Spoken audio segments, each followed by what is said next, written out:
You're listening to the Collected Podcast, bringing you inspiration and resources to help you discover and live from your truest self. Follow along on social media at Collected Workshops, and be sure to visit thecollectedpodcast.com for show notes and to learn more. Welcome to Season 2, Episode 15 of the Collected Podcast. I'm Jess Biondo. I'm Michaela Hooper. And I'm Tia McNelly. We are so excited to share our interview with Richella Parham. She is a woman filled with wisdom. She has written a book. She has a blog. She has served on the board of directors of Renovare, which is a ministry for spiritual formation. It actually started with Richard Foster and Dallas Willard. Which is just incredible, huh? Yeah. Yeah. This lady's, you can hear it in her voice, guys. You are going to adore her wisdom. And she has so much peace on her. Mm-hmm. And the way she breaks down this beast of comparison is so needed right now. So guys, hang on and enjoy our interview with Richella Parham.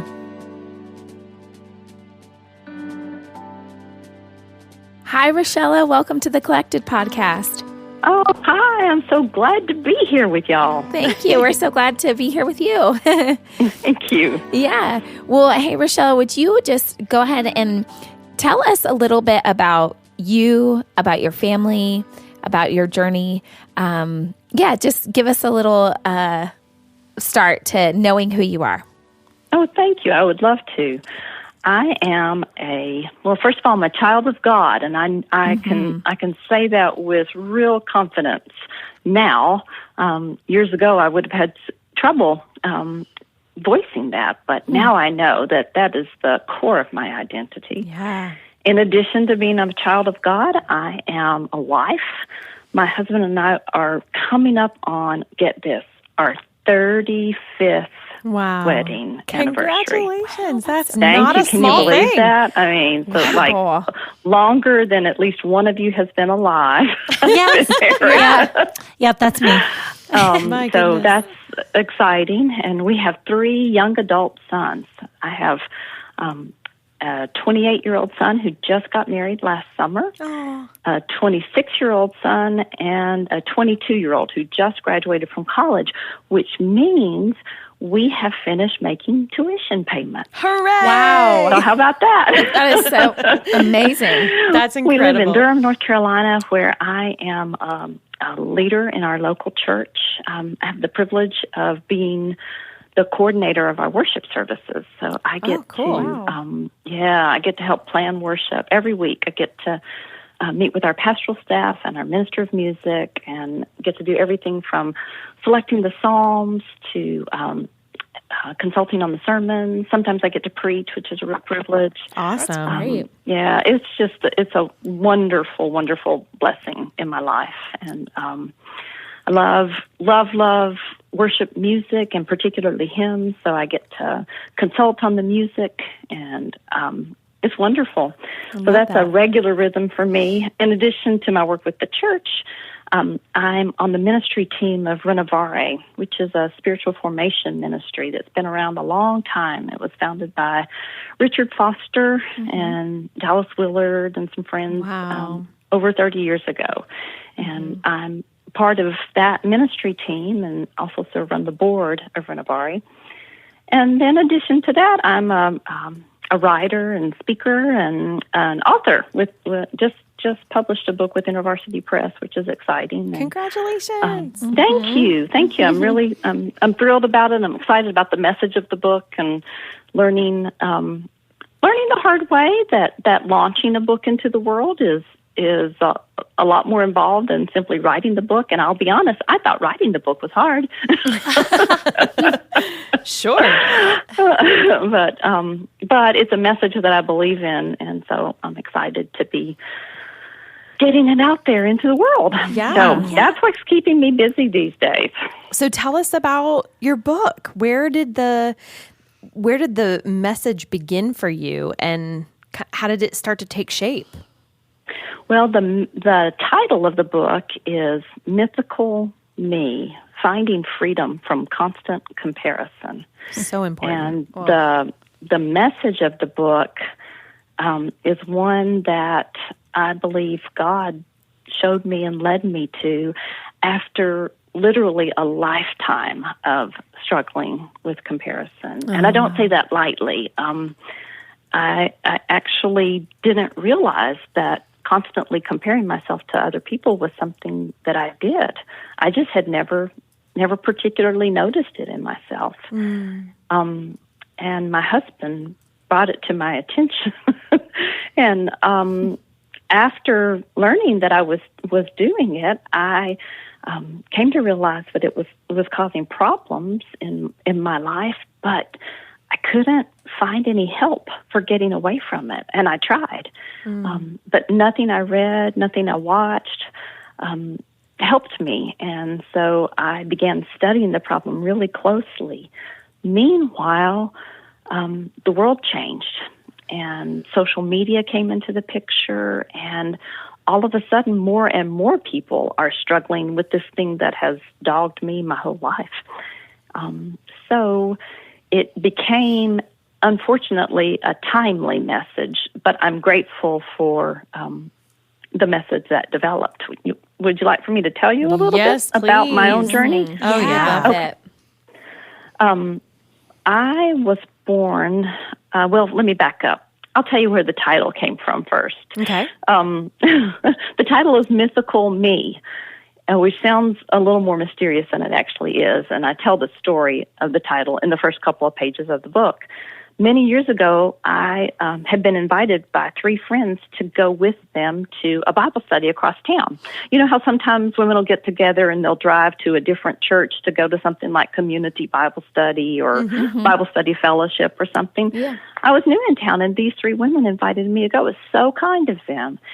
And it was a wonderful Bible study, and that evening I was telling my husband about it. But in addition to telling him about the Bible study, I apparently told him all about those 3 friends. And each thing I told him came in the form of my comparing myself to each one of them. Wow. Oh, Belinda is so friendly. I wish I could be more like Belinda. And then a little later, Shanna is so poised and lovely. I wish I had her carriage. Then, oh man, Anna's so organized. I wish I could be like that. Wow. Literally, all in one conversation. Wow. And my husband stopped me and told me that this was not a new development, that this was something that I had done over and over through the years. Wow. And at first, I argued a bit, and I said, well, I just notice, I notice people's strengths. I love people, and so I like to notice the best things about people. And he said, well, yes, but you notice the best attributes of everyone you come in contact with, and then you compare yourself to every one of those best attributes. Wow. So that you always come up short. And he went on to say something that stuck in my brain deeply. He said, you've created for yourself a mythical composite woman. Wow. Composed of all those wonderful attributes. Wow. And that's who you think you're supposed to be. And I finally realized he was right. I mean, I was pretty defensive at first. Sure. And a little bit irritated that he had noticed something about me that I had never discerned for myself. But as marriage will do that, won't it? But he was right, and I'm so grateful because he told me lovingly. Yeah. But he was realizing that it was causing real problems for me. And then what happened was that as we went on and I wasn't able to get any help, those constant comparisons led me to believe some things that just weren't true. They led me to believe things about myself that weren't true. And then I projected my own insecurities about myself. I projected those onto other people. So, for instance, I thought of myself as unlovable and unacceptable. And so then I began to doubt that other people loved and accepted me. Wow. And you can imagine how well that went over in relationships. Yeah. So, and later I realized that I had done that with God too. I had projected some of those same insecurities onto Him. So all of that is a long, long story, but to cut to the chase, it landed me, thank God, in the office of a therapist. It led to therapy. some real difficulties. And I am so grateful that I finally got to the point that I needed professional help. Yeah. And I say that just because, it really did help. It made a difference. Yeah. And I'm grateful. And she helped me peel back the layers. And what we discovered was that, it sounds so trite to say, oh, well, this has its roots in your childhood. It sounds like you should be lying on the psychiatrist's couch, But it just was true. I was born with a birth defect. I have a very, very rare disease. And the most noticeable thing about that disease is a birthmark. Most of the right side of my body is covered in a birthmark. So from the time I was tiny, I was always noticing how I was different from other people. So no matter where I was, I always was different. I mean, my disease is really super rare. And in my whole life, I've only ever met one other person with this particular disorder. So, of course, I noticed the differences. I was always different. In addition to that, I was the lone redhead in a family of brunettes, and I was also a middle child and an Enneagram 2. So there's no telling what all went into it, but it did start in my childhood. And by the time my husband pointed out to me what I was doing, this was a deeply ingrained habit. Yeah. That's how I got myself into that comparison trap. Do you have a 3-wing? I'm just curious. I don't. No? I have a 1-wing, so I'm a lot of fun.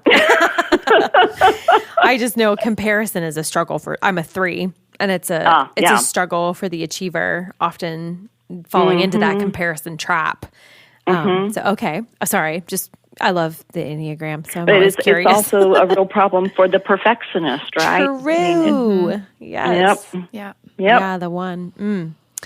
Goodness. Wow. So where did the impetus for a book come from? How did you know you were supposed to make this into a book? Into a book? That's a great question. Actually, many years ago, I had started doing a little bit of writing. I'm an OG blogger. Yeah, girl. And so I did some blogging, and I wasn't necessarily considering myself a writer who needed to write a book. But when I was a kid, some of my teachers would say, "Oh, you'll write a book someday." But I think it was mostly because I was good at punctuation, honestly. But Richard Foster gave me a really good piece of writing advice once. He said, "Sure, if you want to write. Just be sure you have something to say." Yeah, good advice. Yeah. And what I realized from that was, while I might like writing, I didn't want to go to all the trouble of putting together a book proposal and trying to write a book unless I felt like there was a real message there. And it took a long time of working, and particularly working on this comparison problem, before a message began to emerge. But then as I started thinking about whether I wanted to write a book, and that took some real wrestling for me. The one thing I told my husband was that I didn't want to write a book that would make a good article. Right. So if it could be summed up in, 2,500 words or less, I really didn't want to try to stretch that out into a book. Sure, yeah. Some people do, and sometimes beautiful books are born from that, but I knew that that wouldn't work for me and my personality. So I waited, and then God began revealing to me what I think was a message that He actually wanted me to share, and had equipped me through a lot of struggles to understand. So, I would say unfortunately, but it's not unfortunate. It's kind of funny the way God works. The message that He gave me was not one that I was prepared to share when He gave it to me. It required a lot of study, a whole lot of study. Yeah, it would have been much easier if He had given the message to someone who had graduated from seminary already. So, unfortunately, He gave it to me. And wow. So I had a lot of. I just had to study theology, which I had not previously done. Of course, studying theology turned out to be a delight, so that was fine. Yeah. But let's just say it took a long time. How long did you study and research and work on the concept before you had a proposal that was ready to go? Well, I worked on the proposal for 2 years. Wow. And then I worked on actually writing the book for an additional 2 years. Wow. So this is a labor of did love enough, for sure, huh? Yeah, it's exactly a labor of love, both by me and I would also say on the part of my husband, who just had to be supportive for a long time, because it just, I wasn't able. I'm one of those persons who is not able to write quickly. I tend to labor over words, and when you throw in having to do the additional study before I was even equipped to write, it took a long time. Yeah. So the cover of your book it's an iPhone with like a mirrored surface on it. I know. I love that. Can I just say I love the cover? And It's I can say that because I'm not the cover designer. One of the artists at InterVarsity Press, who just, I'm pretty sure that all he had to work with was a synopsis of my book. Wow. And input from a couple members of their staff who had read my book. Wow. That's what he had to go on. Wow. And from talking with friends of mine who are authors, what I have seen is that a lot of times publishers will come up with 2 or 3 cover designs that they'll submit to the author, and then the author gets to choose, what he or she likes. That didn't happen in my case. The artist, David Fassett, came up with a design, and they sent it to me and said, here's what we want to do for the cover of your book. And I was thrilled. I got to give input on it early on. And I was very grateful to get to give some real solid input to it. But I felt like he captured the message by making the surface of that phone reflective. So tell us why you thought that was so fitting for your book. Well, obviously, our smartphones are not the only reasons we might struggle with comparison. Yeah. But let's face it, with the advent of social media and social media apps for our phones, we now have this incredible tool for constant comparison that we always carry with us. But so the iPhone certainly, or the smartphone image certainly worked, and the fact that it has emojis that you can choose certainly worked. But the fact that the surface is reflective worked even better, because if you pick up my book and you look at it, you can see yourself. Yeah. But what you see is a distorted image. And that is a huge part of my message, that what comparison does is affects the way we see. It affects the way we see ourselves, the way we see God, and the way we see other people. So anything that we see through the lens of comparison, I truly believe, is a distorted image.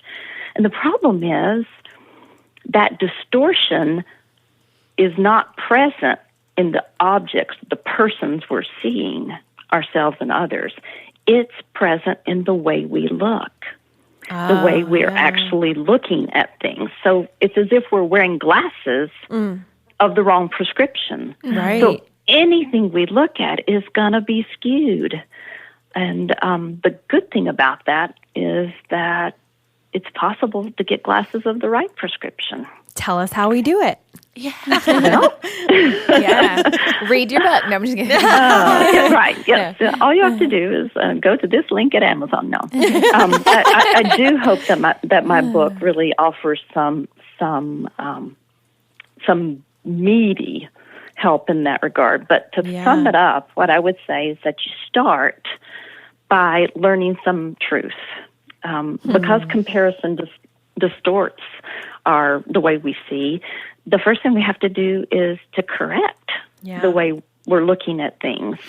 And here's what I'll say so strongly that I want people to hear it.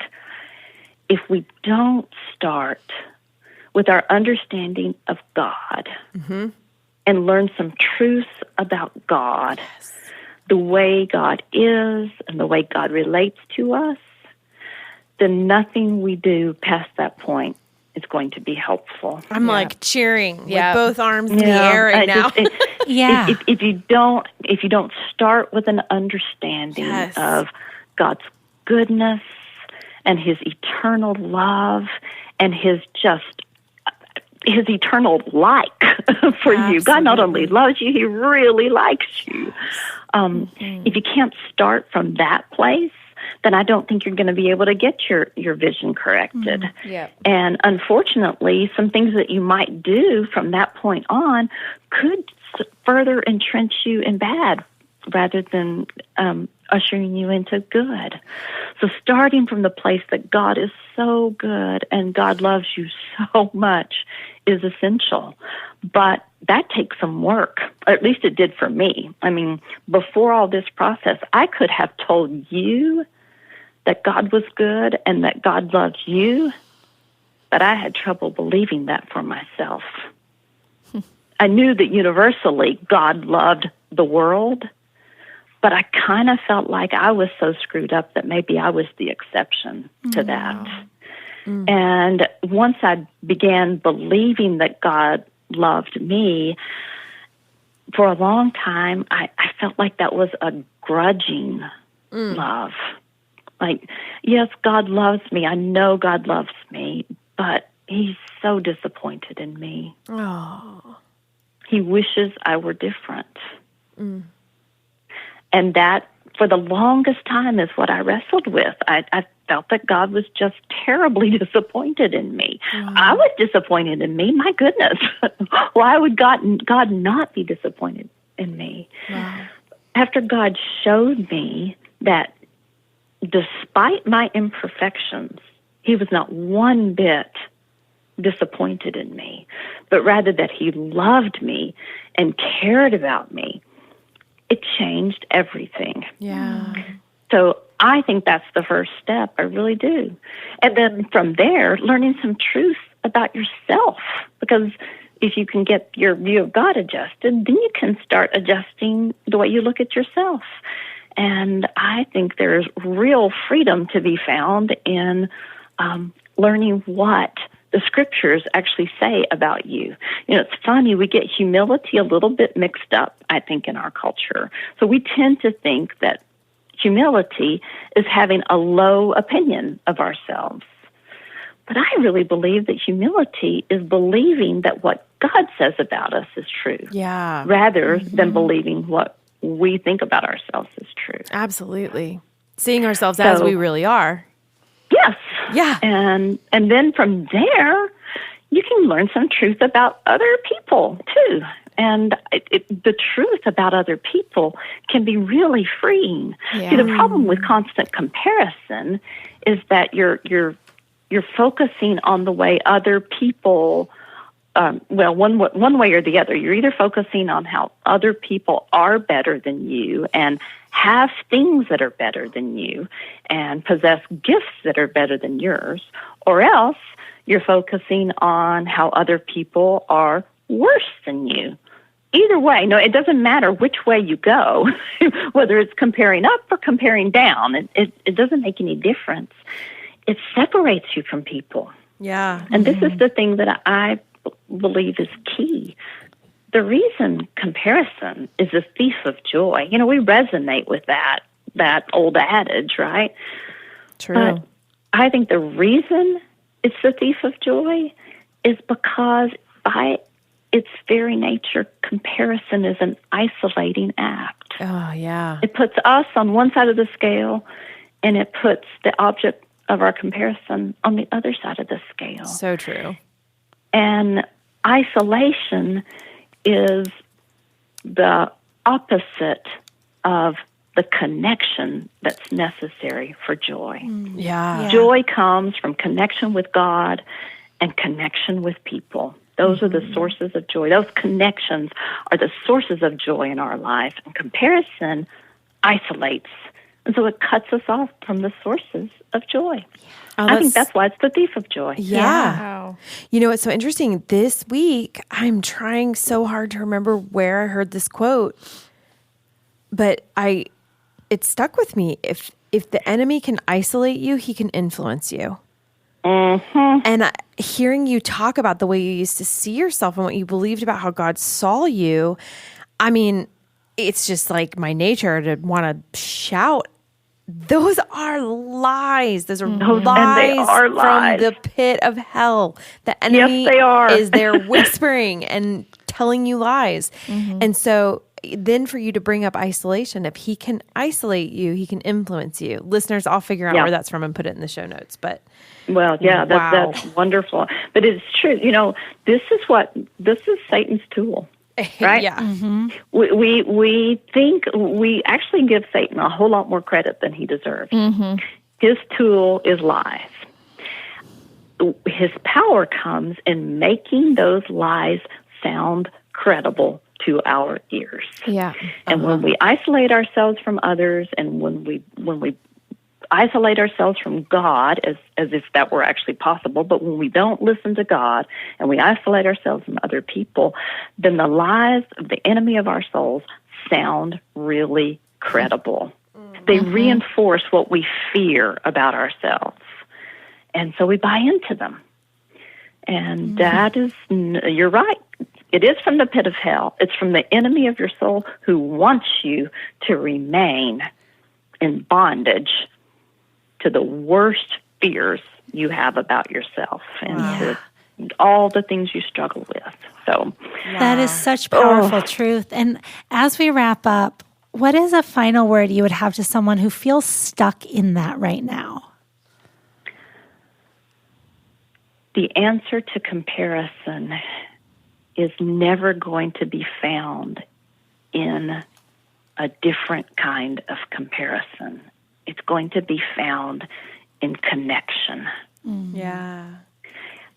Sometimes what I read was, if you're comparing yourself to someone and feeling envious, well, then compare yourself to someone who has less than you, and that'll correct your perspective. Wow. Not really. What? It's still isolating. Yep. The answer is in connection, and the reason for that is actually deeply theological. We were made by a community of three persons. Our God reveals himself to us as a community, a loving, other-centered community, Father, Son, and Holy Spirit. That's whose image we're made in. We're made in connection. So real connections with people, that's the way forward. Wow. And then there are also there are things you can do because comparison becomes an ingrained habit. And I devote a good bit of the book to offering some ways forward, some steps for replacing that habit with a new habit. But the answer is in connection. That's why I love the name of your podcast, The Collected Podcast. Yeah. You've collected yourselves, you collect people, and let me tell you, this is the way forward. Amen. Gosh, Thank Richella, you. thank you so much. Yes. Thank you. Thank you for your message. Thank you for your obedience and the labor that you put into getting this out. And folks, we will absolutely link to Richella's book, Mythical Me, in the show notes so that you can go and find those practical steps to ridding your life of that nasty, lying enemy that is comparison. Richella, thanks so much for joining us. Thank you. Such a pleasure to be with you.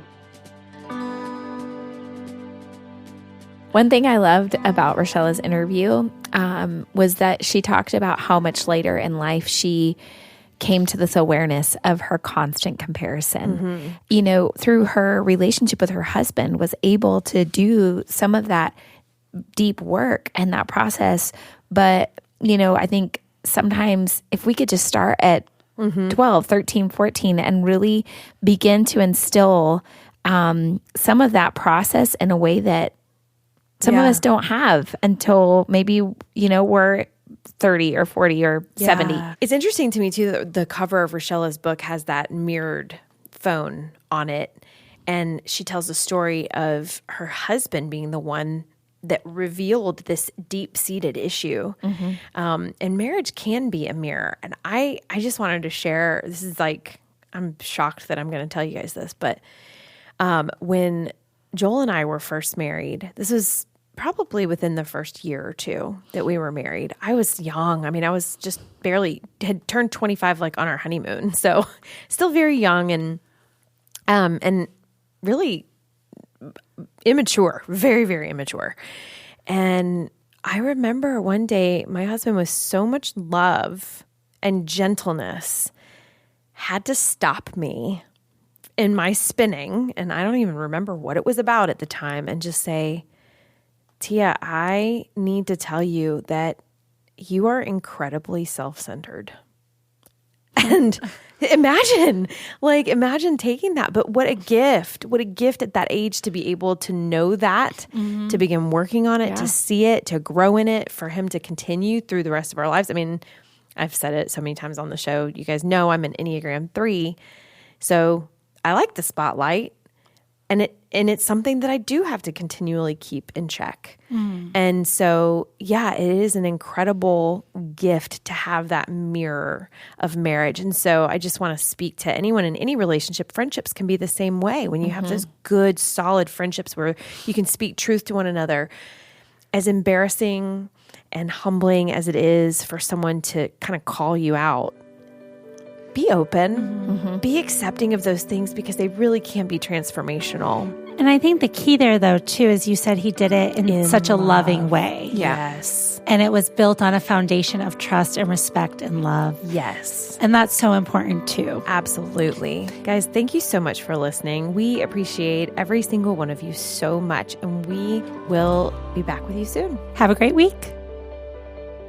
Thank you for listening to the Collected Podcast. Be sure to subscribe, rate, and review. And if you like what you've heard, we'd love it if you would help spread the word. You can follow Collected on social media at Collected Workshops. The Collected Podcast is also on Patreon at patreon.com/thecollectedpodcast. That's Patreon. Become a patron for as little as $1 a month to gain access to bonus content, early bird ticket sales, exclusive contests, and more. You can also find Tia at Tia McNelly Notes, Jess at Spreza Foundry, and Michaela at The Creative Space NC. Collected proudly supports and partners with Flourish Kenya, a nonprofit working to prevent and support unplanned adolescent pregnancy in rural Kenya. Learn more at flourishkenya.org. The Collected Podcast is recorded and edited by Jacob Early. Music is by Asaf Alam.